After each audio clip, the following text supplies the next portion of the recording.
What's up, Dodos? Yugi Dodo here. Long time no see again. I know, I apologize for this leave of absence.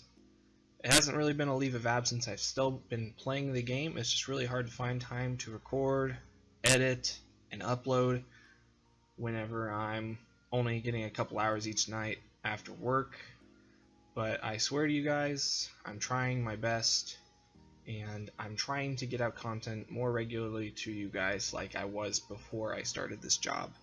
I'm still just kind of learning the ropes, and eventually I will be able to start putting out content regularly.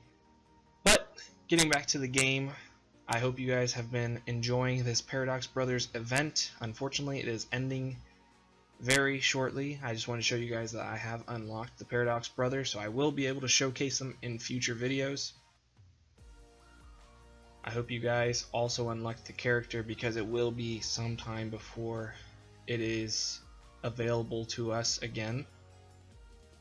Usually it's a couple months. I mean, I think they offered this one, I want to say in April, and it's 4 months later. So that's the only thing that really kind of sucks about these gate events, is that they are very far and few between, or very few and far between. I guess that'd be the actual correct termage. But anyways, guys, the highlight of this video, or the focus of this video, is our first farm deck. Yes, it is possible.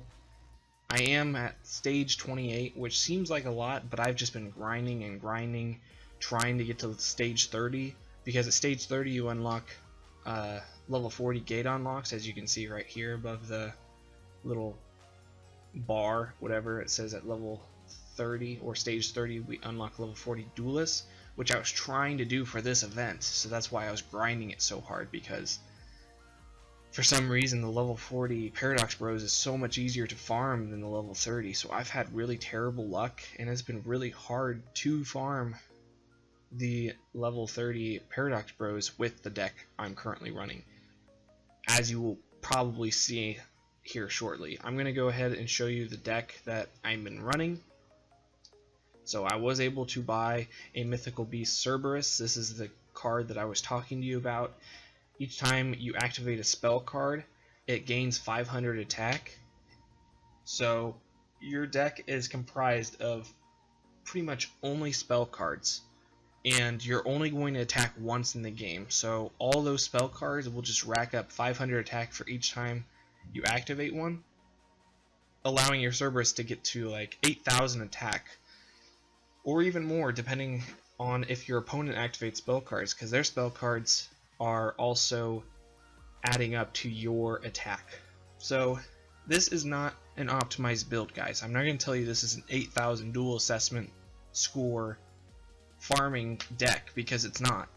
This is our first farming deck. I was shooting for a deck that consistently gets 5,000, 6,000 plus, but I've had a game where I got a 7,400 dual assessment score, which is pretty good for our first farm deck with little to no cards from packs. I mean, the only card that comes from anything other than just random drops in the game is the Good Goblin Housekeeping, and the only reason I put that in here, other than using more spell cards, because more spell cards equals more attack, the reason I put these in here was so that I'm not sitting here farming for half an hour every single time and then still losing, because I just needed to add some speed to the deck. And as you may already know, activating a trap card gives you 100 points in the dual assessment score. So this deck, I put some thought into it just to try and get as many points with little effort as possible. So that is why the Hungry Burger is in here. You can substitute this for any ritual card. You want to try and do one that's level 8 or under, I would say, just because the card that I'm using for the ritual summon is Blue Eyes White Dragon, which you get from Kaiba. So if you're stage 15, or if you started with Kaiba, you should at least have one Blue Eyes White Dragon, if not more. and the rest of the cards are either cards you've received through like the duel quizzes, such as Banner of Courage, or from the structure deck that we bought, the Magician's structure deck, this Book of Secrets. The rest of the cards in this deck are just random drops. You can use anything in place of these spell cards as long as if they are activatable. The reason I chose these ones is that I don't have to like set them. So like Timidity is a good card because you can activate it at any time, and it doesn't take up back row space. So the main thing with this deck is that I only have two equipped spells and then one continuous spell card, because at the end of the game these are going to be the last 3 I have on the field. If I activate these 3 before I activate the rest of these, I won't be able to activate the rest because I have a clogged up field. So you just need to be really careful with how you activate your cards and when, because I mean your trap cards can clog your field too if you don't have enough cards to draw. So if you draw the Good Goblin Housekeeping at the end of the game, you're kind of screwed. You can't really use it, so don't set it, otherwise you will just further make your game even worse. So this is what the deck is. I tried to put as many glossy cards in here as possible. Each glossy card gets you, I believe, an extra 100 points, maybe 50 points, but you want to have as many glossy as you can. I've acquired more glossy through using this farm deck. I only had 2 to start, and that was just the Blue Eyes White Dragon, which comes glossy, and then the Sparks. I acquired both of these Timidities through this farm deck. So this farm deck is going to get us very far in this game, even though we only have 1 Cerberus at this point. So the character you have to use for this deck at this point in the game is Yugi Moto, and that is because of his ability Sorcery Conduit. So if I go into Edit Deck, it'll allow me to show you what the ability does. So Sorcery Conduit, each time your life points decreases by 1800, you can, instead of doing your normal draw during your draw phase, immediately draw a random spellcaster. So the reason that this is our ability of choice is because we only have 1 spellcaster in our deck, which is the Mythical Beast Cerberus. So obviously, with only 2 summonable monsters in this deck, and one of them requiring 2 other cards to use, that being the Blue Eyes White Dragon and the ritual spell card Hamburger Recipe, you need both of those cards to special summon your Hungry Burger. We are going to be taking a lot of damage with this deck, which is fine because of some other things that you'll see that'll come up in the duel assessment. But anyways, guys, I will go through more of the card choices as we play. I don't want to take up too much time. Hopefully we get a successful farm the first try, so that is what we're going to try and do right now. And like I said, I do not have the level 40 unlocked because I have not reached stage 30. So the highest level I can go against is the level 30. Paradox Bros, which is actually a pretty difficult one to farm because of lots of different reasons. But the reason that level 40 is so great, not just because it's an easier farm, is because it gives you 18 times point multiplier. So it would have helped so much. I mean, my other account, I'm getting 150,000 points per game, and you only need 180,000 to unlock the Paradox Bros character. It took me this long just to unlock the character because I'm only getting a couple thousand, 20,000 points per farm on a good day. If I get the farm done perfectly, I'll get like 6,000, maybe 7,000 points like that one time. I've only gotten to 7,000 points one time, and that's because whenever the Paradox Bros they spawn in Duel World, you don't have to spend your gate keys to play them.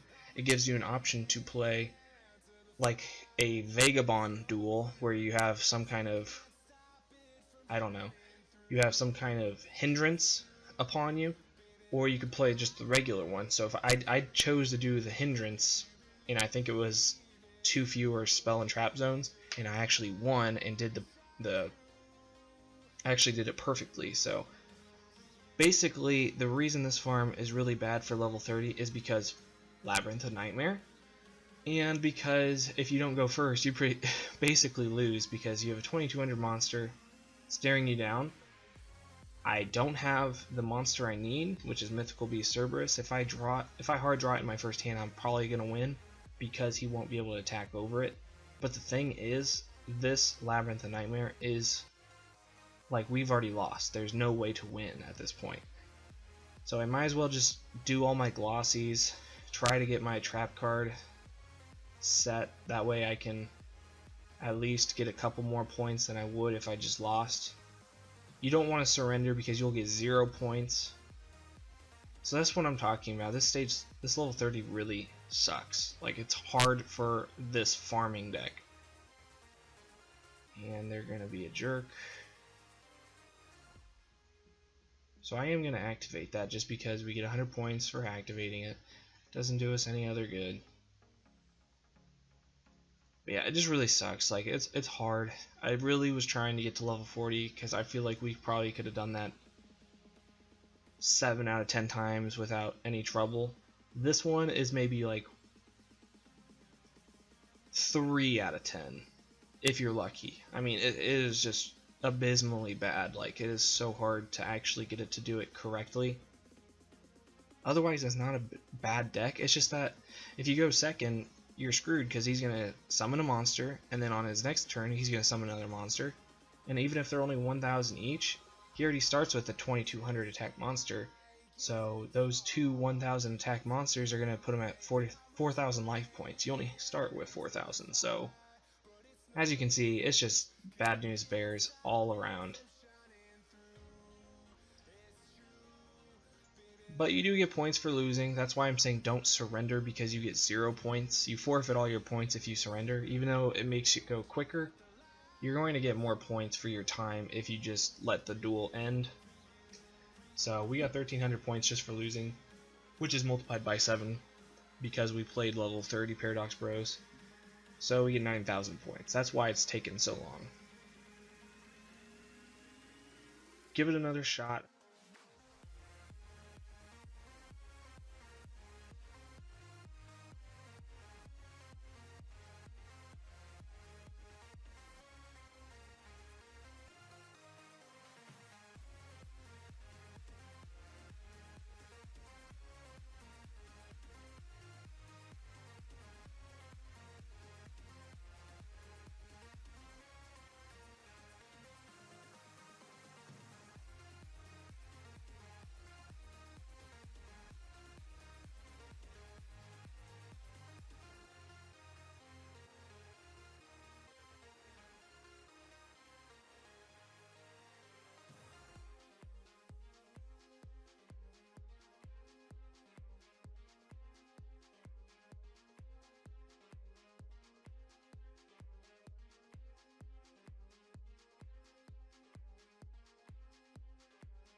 As you can see, the level 31 or the level 30 Paradox Bros may not be worth your time. It is very difficult for the farm to work without a hitch. There are so many circumstances that put it at a very high chance of failing. So let's go ahead and play them at the level 20 just so I can show you what the Cerberus farm looks like. It's a 3-point multiplier, so we'll at least get more points if we do it correctly. And there's no reason we shouldn't. The level 20 versus level 30 is incredibly different. So much simpler, so much easier. You don't have to worry about fighting a level or a 2,200 attack monster off the bat. So watch me eat my own words. I end up getting nailed just as hard as I did in the level 30. I wouldn't be surprised. So we haven't drawn Mythical Beast Cerberus once, if you're keeping track.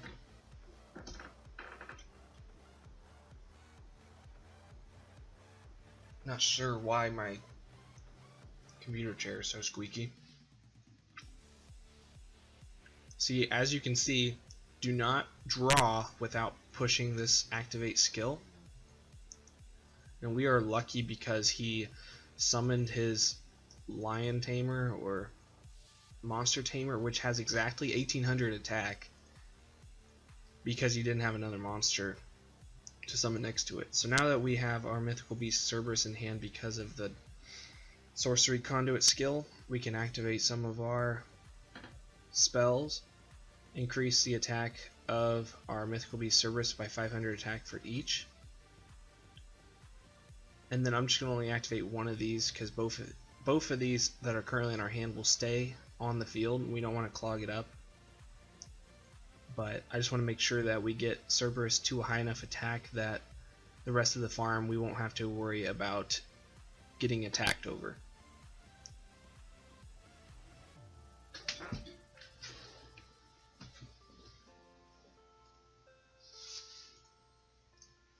So the reason that Abyssal Designator is in this deck is because one of the dual assessment points that you can achieve is low life or low life points, and you achieve that by having less than 1,000 life points at the end of the duel.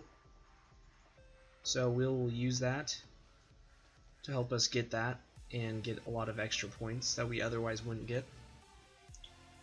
So from this point on, it gets really simple. All you have to do is pass your turn, set any cards that you need to, activate cards whenever your hand gets really full. You start having to discard after having 6 cards in your hand, so whenever you have that 7th card and you end your turn, you will have to discard down to 6. So you want to be careful not to have more than 6 in your hand. I always use Good Goblin Housekeeping whenever I can. I'm going to get rid of the continuous spell because I don't want to have to activate it and clog up my field. So the funny thing is that the Jade Insect Whistle works against this Paradox Bro because he actually has a target in his deck. Usually it would just miss. So that's one of those cards that always works because they always have to check their deck for an insect monster even if they don't have one. Seal of the Ancients is the same as Abyssal Designator. They both pay 1,000 life points to activate, so it'll help us get to low life as well. So both of these together will put us at 200 life points, which is great. But the reason I like Seal of the Ancients better, if you have 2 of these, that's great. I do 1 of each just because this one's quicker to activate because you can just push a couple buttons and it's done. But Seal of the Ancients is really good because I use it on the second to last turn, so I know which card to flip face up. And I'll show you what I mean later. But basically, one of the required cards in this version of a Cerberus farm is that we need to have Stop Defense in this deck. Because on the last turn, we will flip up one of his face down monsters and attack over it. Since we have such a high attack monster, he sets or puts all his monsters into defense. So obviously we can't do any damage if all his monsters are in defense, unless if you have some kind of equip spell like, I think, Fairy Meteor Crush, I believe is what it's called. It allows your monster to do piercing damage. So if you have that card, you can use that if you want. It gains some attack. I don't think it actually gains any attack off that one. There is one that does piercing damage and gives your monster some attack. But Stop Defense just covers your bases. All you have to do is use it on your last turn. Don't use it any turn before your last turn because they'll just put it back into defense. So as you can see, it's pretty quick. I mean, it's slow because there's not a whole lot of draw power, and you just have to keep passing your turn. But there's not a whole lot of thought you have to put into it. I mean, you just go. Our Good Goblin Housekeepings are important though because they do fix dead hands, and if you don't draw Cerberus right off the beginning of the game and you have 2 of those, you can draw into it through that if you wouldn't take the damage necessary to activate your Sorcery Conduit. So it doesn't really matter what we put back. I'll just put back the Blue Eyes. Can't use it yet. Activate some of our cards in our hand, that way we don't have to discard any.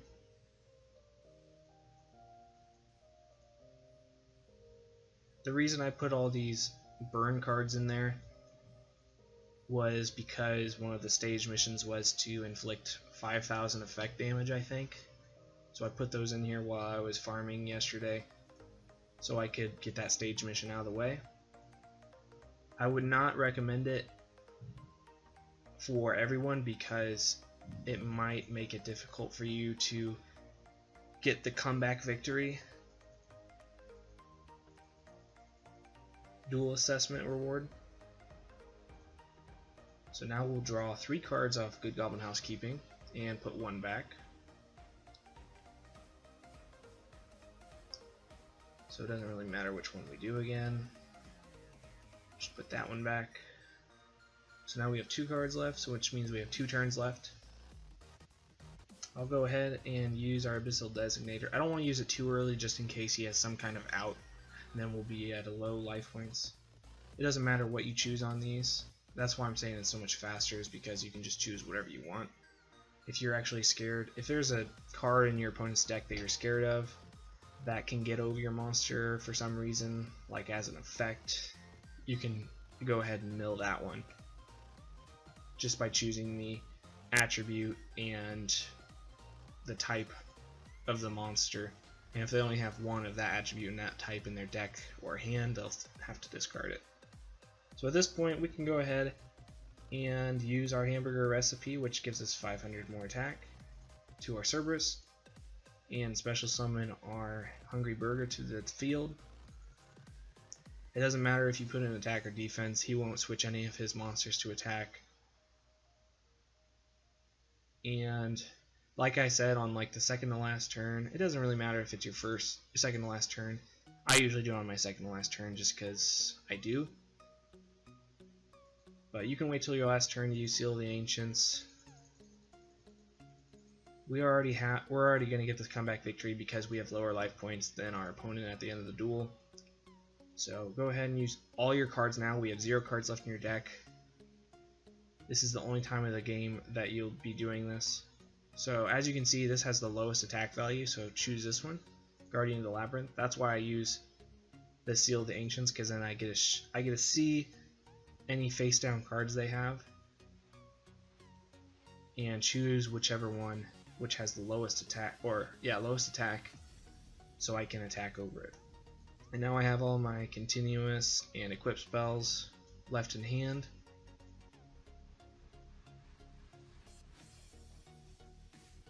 Attach it to our Cerberus, putting him at 9,500 attack, 9,700 with the Banner of Courage, doing 8,700 damage. We only need 4,000 to win, but you'll see why we try to get it as high as possible. So this is the part we came for, the duel assessment. So we get the comeback victory for being behind in low in life points most of the game. So 6,400 score, that's not terrible.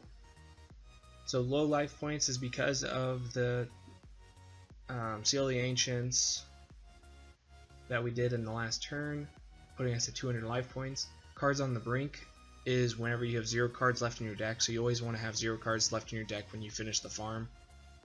And we got 400 glossy cards, so you get 100 points for each glossy card in your deck. So you want to maximize on that. If you have lots of cards that are glossy, go ahead and put them in your deck. So we got 1,800 points for doing over 5,000 damage. We activated 1 spell, or you get 100 points for just activating a spell during the game. You get 100 points for activating a trap. That's why I put those Good Goblin Housekeepings in there, and to speed it up. Performed a special summon by doing the Hungry Burger. So adding Hungry Burger to the deck gave us 500 extra points because it does 400 for the ritual and 100 for the special summon. So that is why I put that in the deck, and that is the farm. I hope that was simple enough for you guys. This is obviously not optimal. There will be lots of extra cards we will be adding to this deck in the future as we continue to level up. I will tell you what cards to look out for and kind of give you guys the best Cerberus farm for every event that's coming up, and some other farm decks to look at if you do not have the cards for the Cerberus farm deck. So that is what it's going to be for this video. I hope you guys enjoyed, and if you didn't have a chance to get this Paradox Bros event this time around, definitely look out for it in the future. It is a good one. He's one of the best playable characters available right now, if not the best, so I was pretty upset missing it the first time, and I'll understand if you guys didn't have the time, because I barely had time to get him this time, but because of my sore feelings last time, I made sure to get him. So guys, have a good one, and I hope to get a video out to you soon, and Dodos, I'll see you in the next one. Bye.